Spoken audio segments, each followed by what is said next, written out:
धनिया और राहुल की मुलाकात कॉलेज के पहले दिन हुई थी।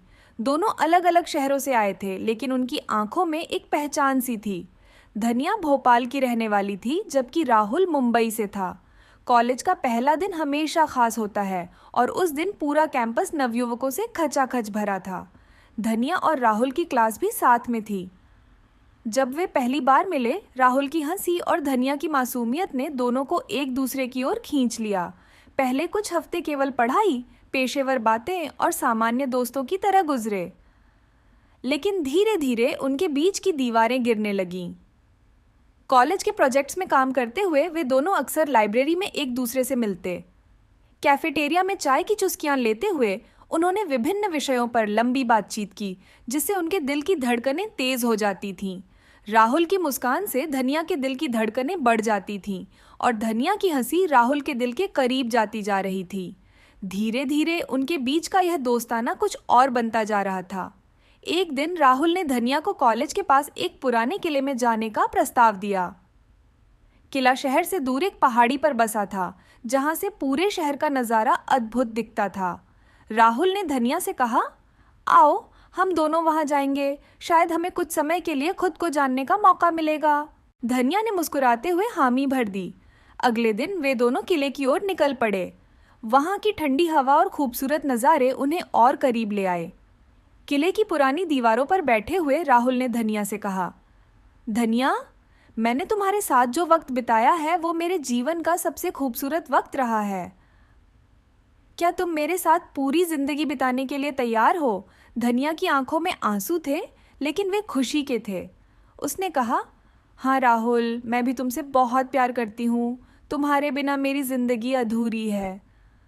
उनके प्यार की कहानी पूरे कॉलेज में फेमस हो गई। सब उन्हें आदर्श मानते थे। एक दूसरे की साझेदारी और समर्पण ने उन्हें और मजबूत बना दिया। कॉलेज खत्म होने के बाद राहुल और धनिया ने साथ में अपना करियर बनाने का फैसला किया। उन्होंने एक छोटी सी कंपनी शुरू की और धीरे धीरे इसे सफल बना दिया।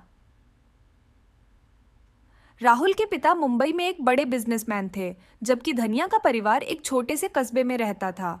राहुल के माता पिता ने धनिया को स्वीकारने में थोड़ी हिचक दिखाई। उन्होंने माना कि उनकी पारिवारिक स्थिति और धनिया की पारिवारिक स्थिति में बहुत बड़ा अंतर था। पर राहुल अपने माता पिता को समझाने में कामयाब रहा कि प्यार किसी स्थिति या स्थायित्व को नहीं देखता। आखिरकार राहुल के माता पिता ने अपने बेटे की खुशी को देखा और धनिया को खुली बाहें से अपनाया। शादी का दिन तो सजी धजी महाकाव्य की तरह था।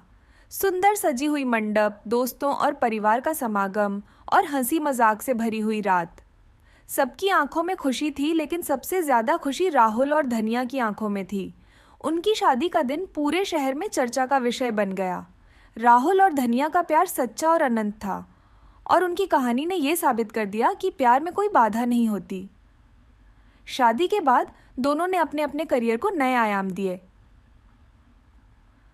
राहुल ने एक बड़ी मल्टीनेशनल कंपनी में शीर्ष पद हासिल किया, जबकि धनिया ने अपनी खुद की डिजाइनिंग कंपनी खोली। वे दोनों ने जीवन में जितने भी उतार चढ़ाव आए, उन सभी से मिलकर सामना किया और हर दिन उनका प्यार और गहरा होता गया। बिजनेस और पारिवारिक जिम्मेदारियों के बीच भी उन्होंने कभी अपने प्यार को कम नहीं होने दिया। राहुल जब ऑफिस से थके हुए घर आते थे तो धनिया उनके लिए हमेशा ताजगी भरी चाय लेकर हाजिर रहती और धनिया की कंपनी में जब कभी भी कोई नई डिज़ाइन बनती, वह सबसे पहला प्रोडक्ट राहुल को ही भेंट करती। एक बार उन्होंने एक खास जश्न मनाने का फैसला किया। उनकी शादी की 5वीं वर्षगांठ पर राहुल ने धनिया को उनकी कॉलेज के पास वाले पुराने किले में फिर से ले जाने का प्रस्ताव दिया। इस बार किला और भी खूबसूरत लग रहा था। राहुल ने पैसे खर्च करके उसी जगह एक छोटा सा डिनर अरेंज कराया था। डिनर के बाद राहुल ने धनिया से फिर एक बार वही सवाल पूछा, धनिया, क्या तुम मेरे साथ पूरी जिंदगी बिताने के लिए तैयार हो? और धनिया ने फिर वही जवाब दिया, हाँ राहुल, मैं भी तुमसे बहुत प्यार करती हूँ। उनकी कहानी सिर्फ एक रोमांटिक कहानी नहीं थी, बल्कि एक प्रेरणादायक यात्रा थी, जिसमें सच्चे प्यार और समर्पण की शक्ति को दिखाया गया।